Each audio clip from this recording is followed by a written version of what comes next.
ففسقوا فيها فحق عليها فدمرناها تدميرا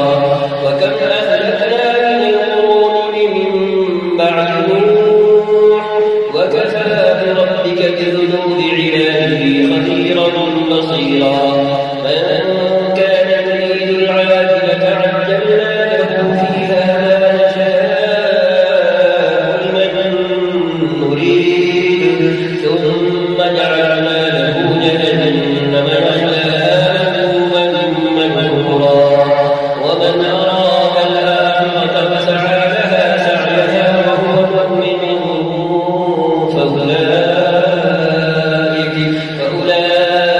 فأولئك كان سعيهم مشكورا كلا نمد هؤلاء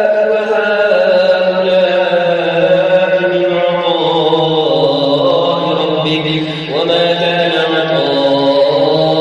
ربك محظورا وما كان عطاء ربك محظورا انظر كيف فضلنا بعضهم على بعض وللآخرة أكبر درجات وأكبر تفضيلا لا تجعل مع الله إلها آخر فتقعد مذموما مخذولا الله أكبر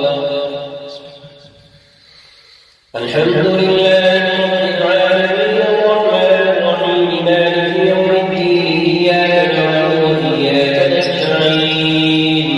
اهدنا الصراط المستقيم صراط الذين أنعمت عليهم غير المغضوب عليهم ولا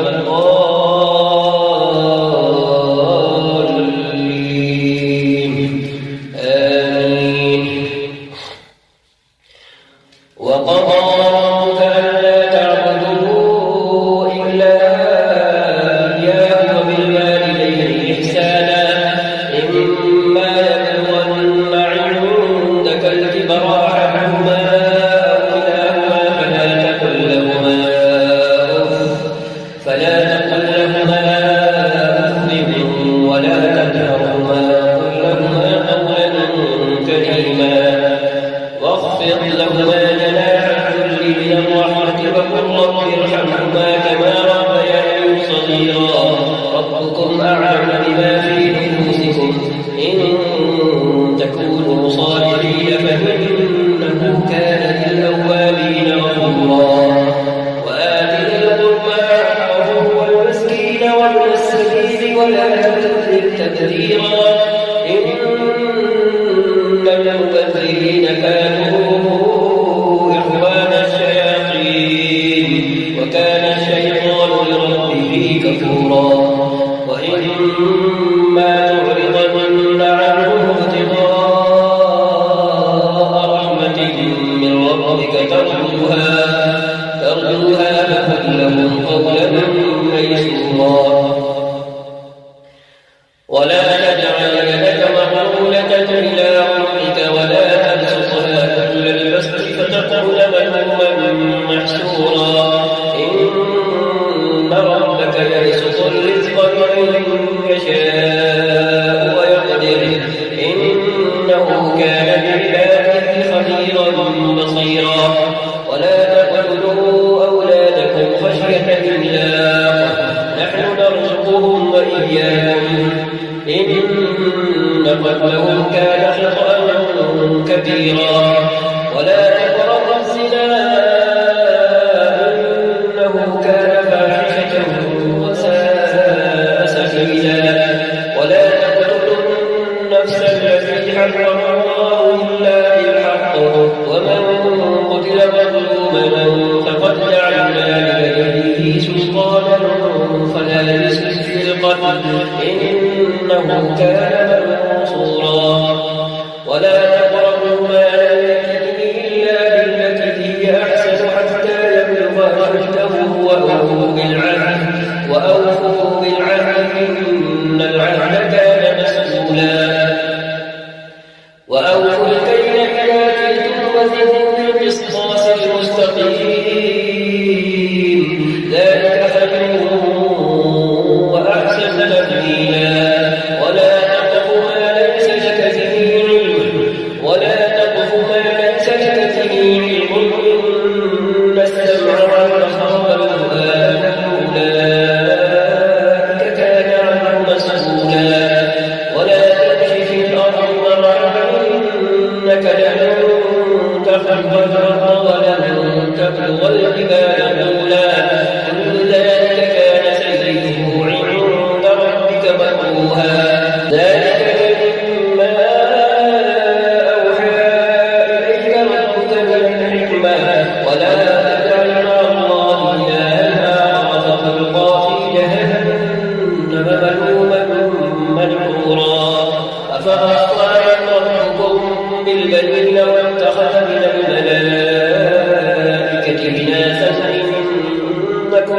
فستقولون قولا عظيما.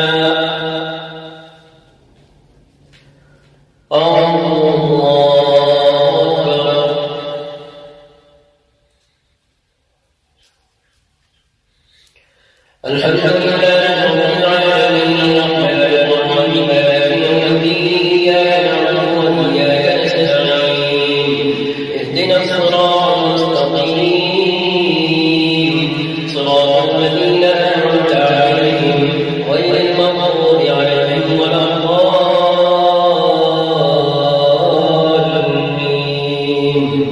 آمين. ولقد صرفنا في هذا القرآن ليذكروا وما يزيدهم إلا نفورا. قل لو كان معه آلهة كما يقولون إذا لابتغوا إلى ذي العرش سبيلا سبحانه وتعالى عما يقولون علوا كبيرا. تسبح له السماوات السبع والأرض ومن فيهن وإن من شيء لا يسبح بحمده ولكن لا تفقهون تسبيحهم إنه كان حليما غفورا. وإذا قرأت القرآن جعلنا بينك وبين الذين لا يؤمنون بالآخرة حجابا مستورا وجعلنا على قلوبهم أكنة أن يفقهوه وفي آذانهم وقرا. وإذا ذكرت ربك في القرآن وحده ولوا على أدبارهم نفورا. نحن أعلم بما يستمعون به يستمعون إليك وإذ هم نجوى إذ يقول الظالمون إن تتبعون إلا رجلا مسحورا. انظر كيف ضربوا لك الأمثال فضلوا فلا يستطيعون سبيلا. قالوا أئذا كنا عظاما ورفاتا أئنا لمبعوثون خلقا جديدا. قل كونوا حجارة أو حديدا أو خلقا مما يكبر في صدوركم فسيقولون من يعيدنا قل الذي فطركم أول مرة فسينغضون إليك رؤوسهم ويقولون متى قل عسى أن يكون قريبا. يوم يدعوكم فتستجيبون بحمده وتظنون إن لبثتم إلا قليلا. وقل لعبادي يقولوا التي هي أحسن إن الشيطان ينزغ بينهم إن الشيطان كان للإنسان عدوا مبينا. ربكم أعلم بكم إن يشاء يرحمكم أو إن يشاء يعذبكم وما أرسلناك عليهم وكيلا. وربك أعلم بمن في السماوات والأرض ولقد فضلنا بعض النبيين على بعض وآتينا داود زبورا.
فإن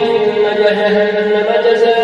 جزاؤكم جزاء موفورا واستفزز من استطعت منهم بصوتك وأجلب عليهم بخيلك ورجلك وشاركهم في الأموال والأولاد وعظهم وما يعظهم الشيطان إلا غرورا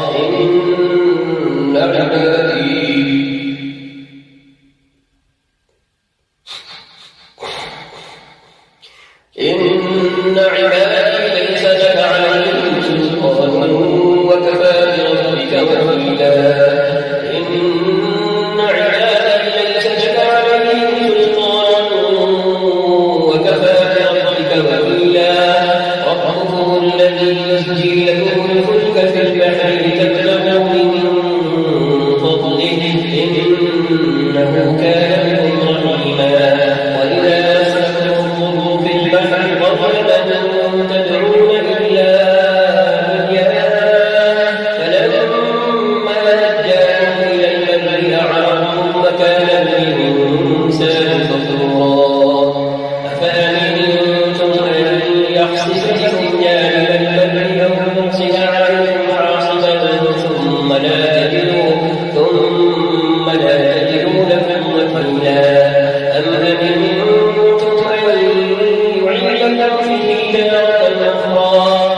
أم أمنتم أن يعيدكم فيه تارة أخرى فيرسل عليكم قاصفا من الريح فيغرقكم بما كفرتم ثم لا تجدوا لكم علينا به تبيعا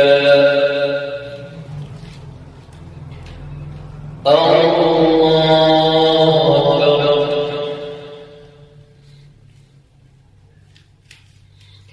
الحمد لله رب العالمين الرحمن الرحيم مالك يوم الدين إياك نعبد وإياك نستعين اهدنا الصراط المستقيم صراط الذين أنعمت عليهم غير المغضوب عليهم ولا الضالين آمين ولقد كرمنا بني آدم وحملناهم في البر والبحر ورزقناهم من الطيبات وفضلناهم على كثير ممن خلقنا تفضيلا يوم ندعو كل أناس بإمامهم فمن أوتي كتابه بيمينه فأولئك يقرؤون كتابهم ولا يظلمون فتيلا ومن كان في هذه أعمى فهو في الآخرة أعمى وأضل سبيلا وإن كانوا ليفتنونك عن الذي أوحينا إليك لتفتري علينا غيره وإذا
ويسألونك عن الروح قل الروح من أمر ربي وما أوتيتم من العلم إلا قليلا ولئن شئنا لنذهبن بالذي أوحينا إليك ثم لا تجد لك به علينا وكيلا إلا رحمة من ربك إن فضله كان عليك كبيرا قل لئن اجتمعت الإنس والجن على أن يأتوا بمثل هذا القرآن قل لئن اجتمعت الإنس والجن على أن يأتوا بمثل هذا القرآن لا يأتون بمثله ولو كان بعضهم لبعض ظهيرا ولقد صرفنا للناس في هذا القرآن من كل مثل فأبى أكثر الناس إلا كفورا وقالوا لن نؤمن لك حتى تفجر لنا من الأرض ينبوعا أو تكون لك جنة من نخيل وعنب فتفجر الأنهار خلالها تفجيرا أو تسقط السماء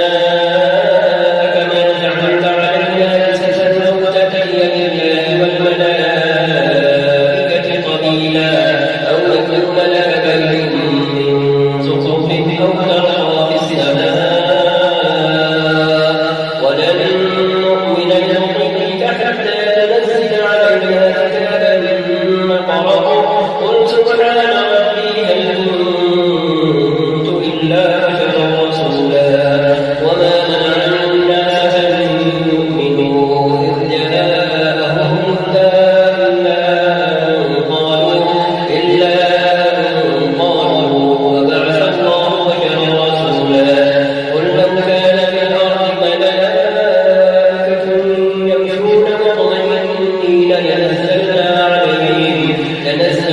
عليهم من السماء ملكا رسولا قل كفى بالله شهيدا بيني وبينكم إنه كان بعباده خبيرا بصيرا الله أكبر الحمد لله رب العالمين الرحمن الرحيم مالك يوم الدين إياك نعبد وإياك نستعين اهدنا الصراط المستقيم صراط الذين أنعمت عليهم غير المغضوب عليهم ولا الضالين آمين ومن يهد الله فهو المهتد ومن يضلل فلن تجد له أولياء من دونه ونحشرهم يوم القيامة على وجوههم عميا وبكما وصما مأواهم جهنم كلما خبت زدناهم سعيرا ذلك جزاؤهم بأنهم كفروا بآياتنا وقالوا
وقلنا من بعده لبني إسرائيل اسكنوا الأرض فإذا جاء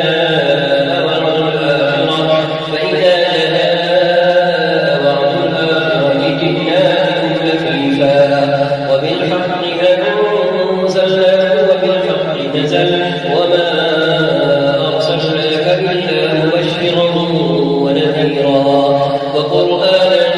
فرقناه لتقرأه على الناس على مكث ونزلناه تنزيلا قل آمنوا به أو لا تؤمنوا إن الذين أوتوا العلم من قبله إذا يتلى عليهم يخرون للأذقان سجدا ويقولون سبحان ربنا إن كان وعد ربنا لمفعولا ويخرون للأذقان يبكون ويزيدهم خشوعا.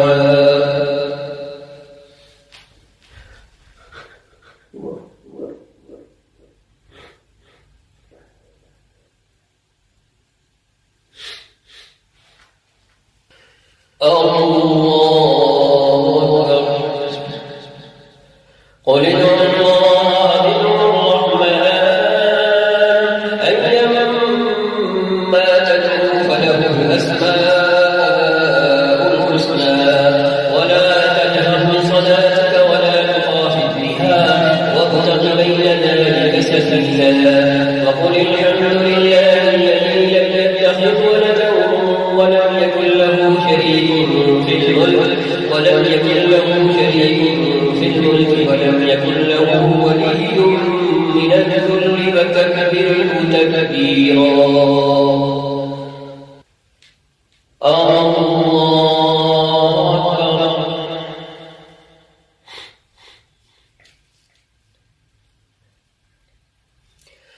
الحمد لله رب العالمين الرحمن الرحيم مالك يوم الدين إياك نعبد وإياك نستعين اهدنا الصراط المستقيم صراط الذين أنعمت عليهم غير المغضوب عليهم ولا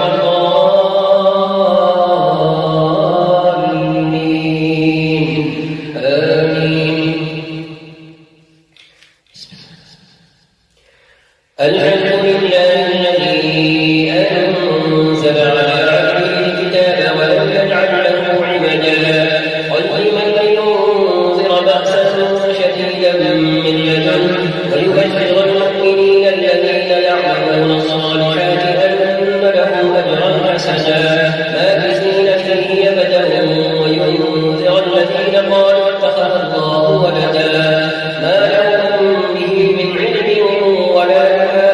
آبائهم كبرت كلمة تخرج من أفواههم يقولون إلا كذبا فلعلك باخع نفسك على آثارهم إن لم يؤمنوا بهذا الحديث يسفا إنا جعلنا ما على الأرض زينة لها لنبلوهم أيهم أحسن عملا وإنا لجاعلون ما عليها صعيدا جرزا.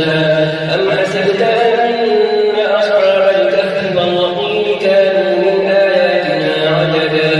إذ أوى الفتية إلى الكهف فقالوا ربنا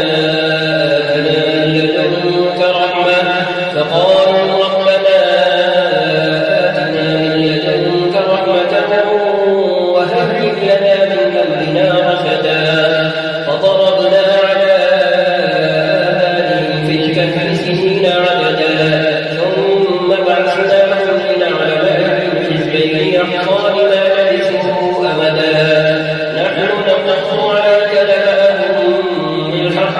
إنهم فتية آمنوا بربهم فزدناهم هدى وربطنا على قلوبهم إذ قاموا فقالوا ربنا رب السماوات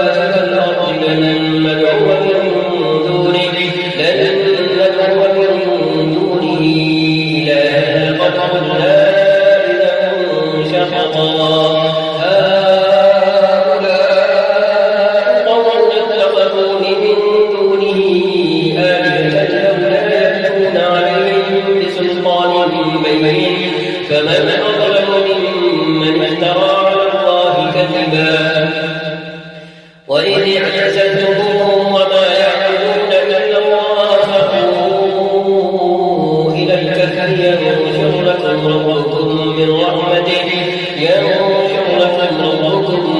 رحمته ويهيئ لكم من أمركم مرفقا وترى الشمس إذا طلعت تزاور عن كهفهم ذات اليمين إذا غربت تقرضهم ذات الشمال وهم في فجوة منه ذلك من آيات الله من يهد الله فهو المهتد ذلك من آيات الله من يهد الله فهو المهتد ومن يضلل فلن تجد له وليا مرشدا وتحسبهم أيقاظا وهم رقود ونقلبهم ذات اليمين وذات الشمال وكلبهم باسط ذراعيه بالرصيد لئن اطلع عليهم لوليت منهم فرارا ولوليت منهم رعبا وكذلك بعثناهم ليتساءلوا بينهم قال قائل منهم كم لبثتم قالوا لبثنا يوما أو بعض يوم قالوا ربكم أعلم بما لبثتم فابعثوا أحدكم بورقكم هذه إلى المدينة فلينظر أيها أزكى طعاما فليأتكم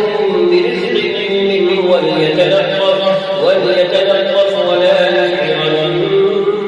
بكم أحدا إنهم إن يظهروا عليكم يرجوكم أو يعيدوكم في ملتهم ولن تفلحوا إذا أبدا. الله أكبر. الحمد لله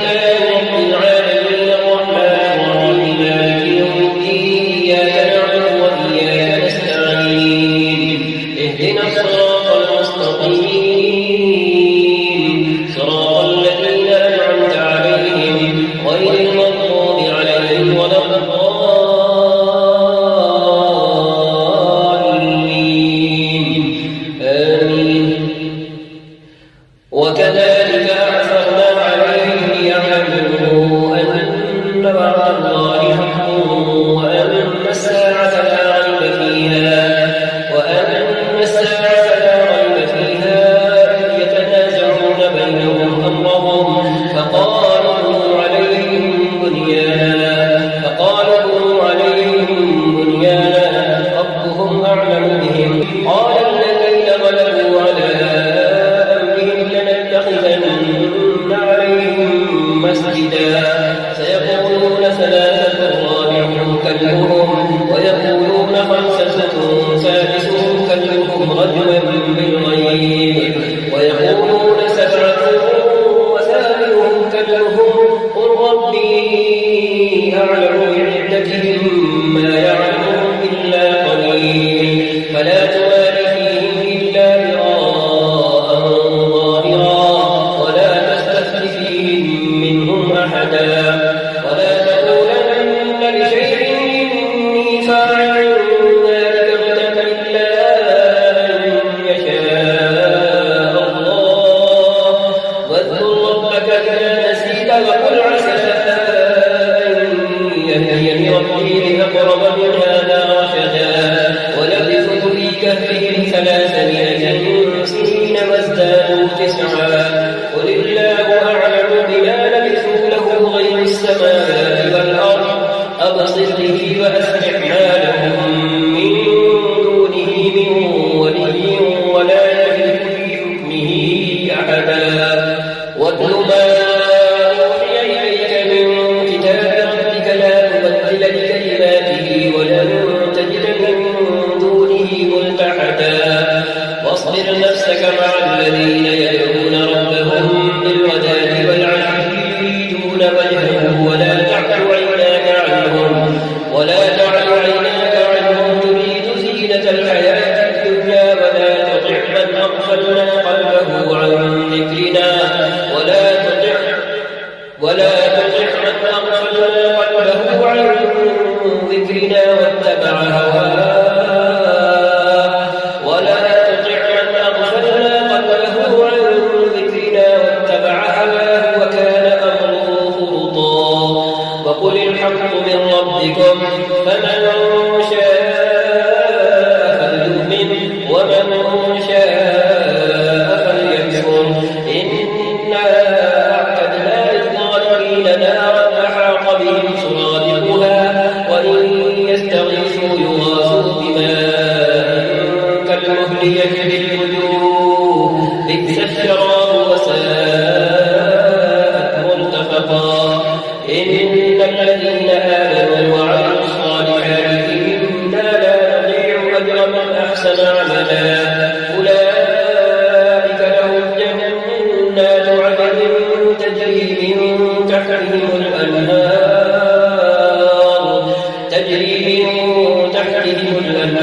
يحلون فيها من أساور من ذهب ويلبسون ثيابا خضرا من سندس واستبرق متكئين فيها على الأرائك نعم الثواب وحسنت مرتفقا الله أكبر الحمد لله رب العالمين الرحمن الرحيم مالك يوم الدين إياك نعبد وإياك نستعين اهدنا الصراط المستقيم صراط الذين أنعمت عليهم غير المغضوب عليهم ولا الضالين آمين واضرب لهم مثلا رجلين جعلنا لأحدهما جنتين من أعناب وحففناهما بنخل وجعلنا بينهما زرعا كلتا الجنتين آتت أكلها ولم تظلم منه شيئا وفجرنا خلالهما نهرا وكان له ثمر فقال لصاحبه وهو يحاوره أنا أكثر منك مالا وأعز نفرا ودخل جنته وهو ظالم لنفسه قال ما أظن أن تبيد هذه أبدا وما أظن الساعة قائمة ولئن رددت إلى ربي لأجدن خيرا منها منقلبا قال له صاحبه وهو يحاوره أكفرت بالذي خلقك من تراب ثم من نطفة ثم سواك رجلا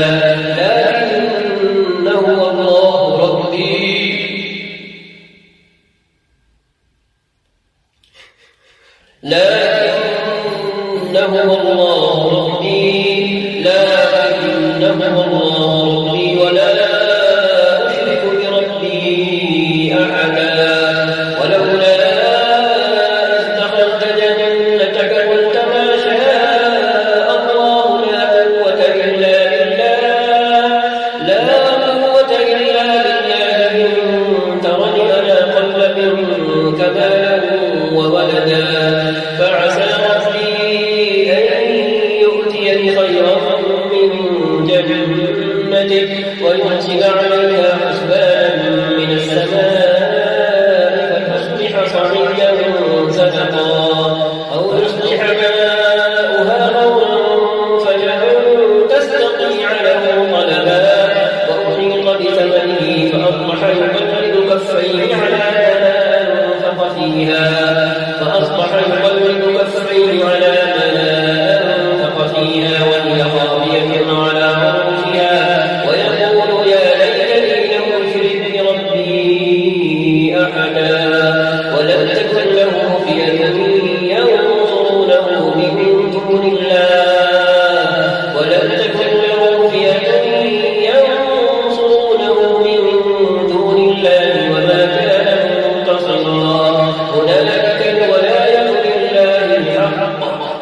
خير ثوابا وخير عقبا واضرب لهم مثل الحياة الدنيا كماء أنزلناه من السماء فاختلط به نبات الأرض فأصبح حشيما وتذروه الرياح وكان الله على كل شيء مقتدرا. المال والبنون زينة الحياة الدنيا والباقيات الصالحات خير عند ربك ثوابا وخير أملا. ويوم نسير الجبال وترى الأرض بارزة وحشرناهم فلم نغادر منهم أحدا وعرضوا على ربك صفا لقد جئتمونا كما خلقناكم أول مرة بل زعمتم أن لن نجعل لكم موعدا. ووضع الكتاب فترى المجرمين مشفقين مما فيه ويقولون يا ليتنا ما لهذا الكتاب لا يغادر صغيرة ولا كبيرة إلا أحصاها ووجدوا ما عملوا حاضرا ولا يظلم ربك أحدا. ووضع الكتاب فترى المجرمين مشفقين مما فيه ويقولون يا ويلتنا ما لهذا الكتاب لا يغادر صغيرة ولا كبيرة إلا أحصاها ووجدوا ما عملوا حاضرا ولا يظلم ربك أحدا. وإذ قلنا للملائكة اسجدوا لآدم فسجدوا إلا إبليس كان من الجن ففسق عن أمر ربه أفتتخذونه وذريته أولياء من دوني وهم لكم عدو بئس للظالمين بدلا. ما أشهدتهم خلق السماوات والأرض ولا خلق أنفسهم وما كنت متخذ المضلين عضدا. ويوم يقولون لهم شركاء الذين زعمتم فدعوهم فلم يستجيبوا لهم وجعلنا بينهم موبقا. ورأى المجرمون النار فظنوا أنهم مواقعوها ولم يجدوا عنها مصرفا.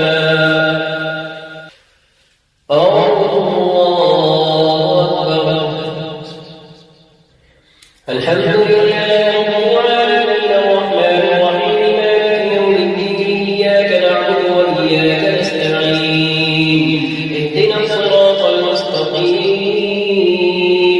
صراط الذين أنعمت عليهم غير المغضوب عليهم ولا الضالين آمين. ولقد صرفنا في هذا القرآن للناس من كل مثل وكان الإنسان أكثر شيء جدلا. وما منع الناس أن يؤمنوا إذ جاءهم الهدى ويستغفروا ربهم إلا أن تأتيهم سنة الأولين أو يأتيهم العذاب قبلا. وما نرسل المرسلين إلا مبشرين ومنذرين ويجادل الذين كفروا بالباطل ليدحضوا به الحق واتخذوا آياتي وما أنذروا هزوا. ومن أظلم ممن ذكر بآيات ربه فأعرض عنها ونسي ما قدمت يداه إنا جعلنا على قلوبهم أكنة أن يفقهوه وفي آذانهم وقرا وإن تدعوهم إلى الهدى فلن يهتدوا إذا أبدا. وربك الغفور ذو الرحمة لو يؤاخذهم بما كسبوا لعجل لهم العذاب بل لهم موعد لن يجدوا من دونه موئلا.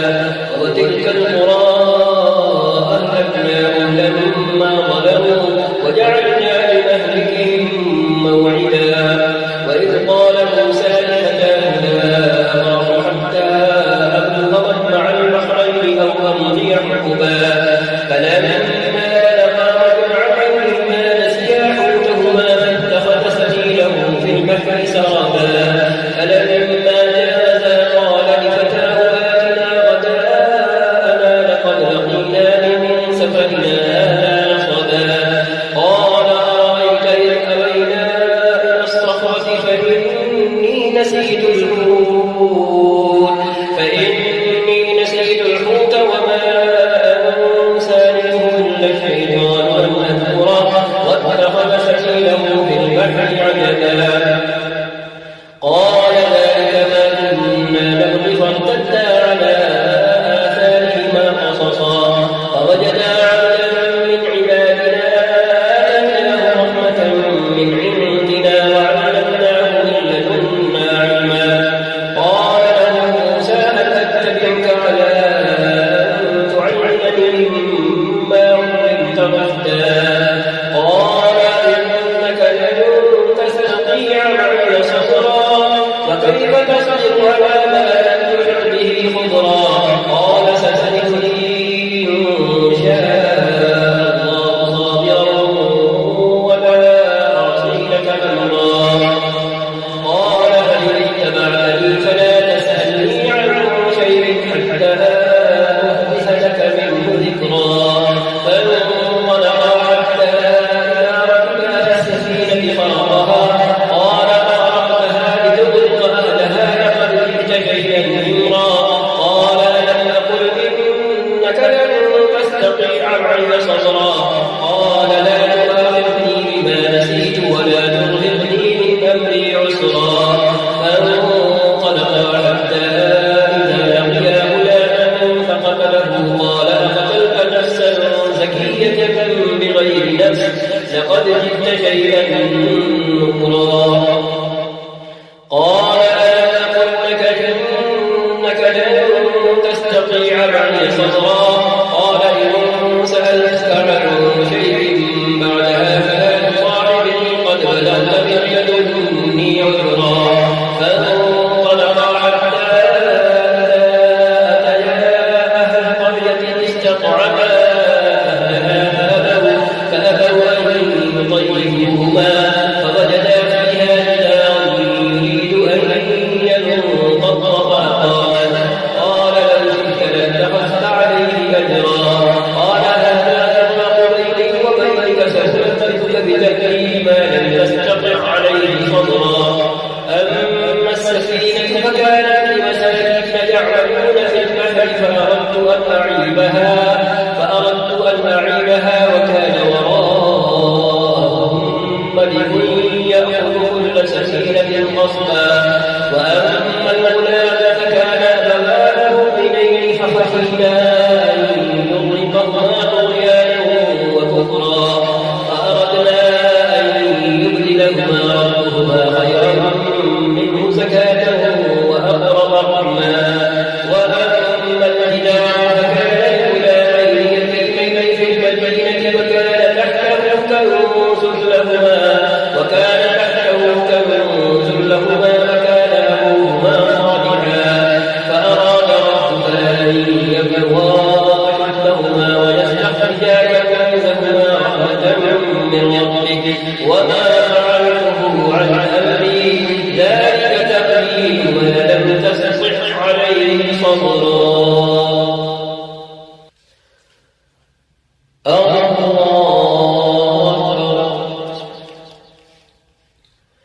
الحمد لله رب العالمين الرحمن الرحيم مالك يوم الدين إياك نعبد وإياك نستعين اهدنا الصراط المستقيم صراط الذين أنعمت عليهم غير المغضوب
سنقول له من أمرنا يسرا ثم أتبع سببا حتى إذا بلغ مطلع الشمس وجدها تطلع على قوم لم نجعل لهم من دونها سترا كذلك وقد أحطنا بما لديه خبرا ثم أتبع سببا حتى إذا بلغ بين السدين وجد من دونهما قوما لا يكادون يفقهون قولا قالوا يا ذا القرنين إن يأجوج ومأجوج مفسدون في الأرض فهل نجعل لك خرجا على أن تجعل بيننا وبينهم سدا قال لا مكني فيه ربي خير فأعينوني بقوة أجعل بينكم وبينهم ردما آتوني زبر الحديد حتى إذا ساوى بين الصدفين قال انفخوا حتى إذا جعله نارا قال آتوني أفرغ عليه قطرا فما استطاعوا أن يظهروه وما استطاعوا له نقبا قال هذا رحمة من ربي فإذا جاء وعد ربي جعله دكا وكان وعد ربي حقا وتركنا بعضهم يومئذ يموت في بعضهم ونفخ في الصور فجمعناهم جمعا وعرضنا جهنم يومئذ للكافرين عرضا الذين كانت أعينهم في غطاء عن ذكري وكانوا لا يستطيعون سمعا الله أكبر الحمد لله رب العالمين الرحمن الرحيم مالك يوم الدين إياك نعبد وإياك نستعين اهدنا الصراط المستقيم صراط الذين أنعمت عليهم غير المغضوب عليهم ولا الضالين آمين أفحسب الذين كفروا أن يتخذوا عبادي من دوني أولياء إنا أعتدنا جهنم للكافرين نزلا قل هل ننبئكم بالأخسرين أعمالا الذين ضل سعيهم في الحياة الدنيا وهم يحسبون أنهم يحسنون صنعا أولئك الذين كفروا بآيات ربهم ولقائه فحبطت أعمالهم فلا نقيم لهم يوم القيامة وزنا ذلك جزاؤهم جهنم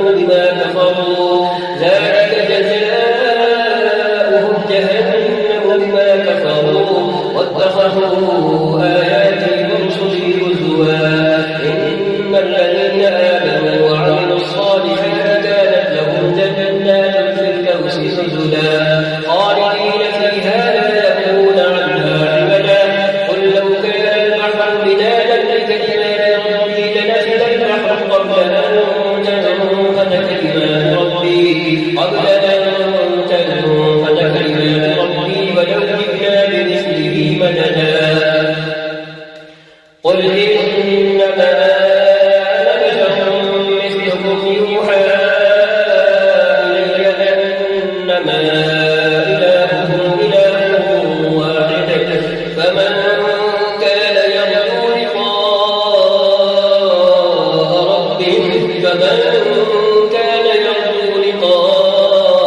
ربه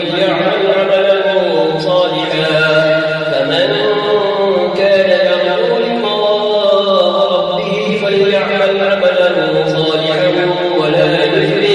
ولا يشرك بعبادة ربه أحدا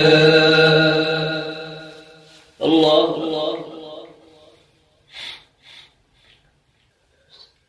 سمع الله لمن حمده الله أكبر الله أكبر الله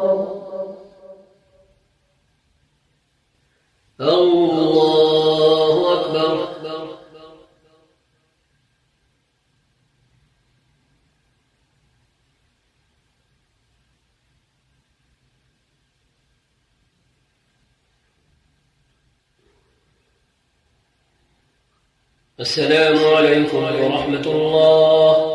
السلام عليكم ورحمة الله.